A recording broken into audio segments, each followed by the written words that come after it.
మిత్రులారా, ఒక కేసులోని విషయం ఏంటంటే, సార్, ఒక వ్యక్తి మా భూమిని డెవలప్ చేస్తానని చెప్పి డెవలప్మెంట్ అగ్రిమెంటు రిజిస్ట్రేషన్ చేసుకున్నాడు. దాంట్లో కండిషన్స్ అన్ని రాసుకున్నాడు.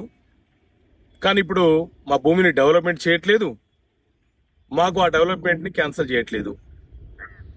మరి ఈ సందర్భంలో మాకు పరిష్కారం ఏంటి అని అంటే, మిత్రులారా, ఎవరైనా సరే ఏదైనా ఒక నాన్ అగ్రికల్చర్ ల్యాండ్లో ఒక లేఅవుట్ చేస్తామనో లేకపోతే అపార్ట్మెంట్లో నిర్మాణ చేసి ఇస్తానో మనతోని డెవలప్మెంట్ అగ్రిమెంట్ చేసుకొని ఆ డెవలప్మెంట్ అగ్రిమెంట్లో రాసుకున్నటువంటి అంశాలు కండిషన్స్ ఏవైతే ఉన్నాయో వాటిని అనుసరించకుండా వాటిని ఉల్లంఘన చేస్తూ మనకు ఇబ్బంది పెట్టే ప్రయత్నం చేస్తే మనము దాన్ని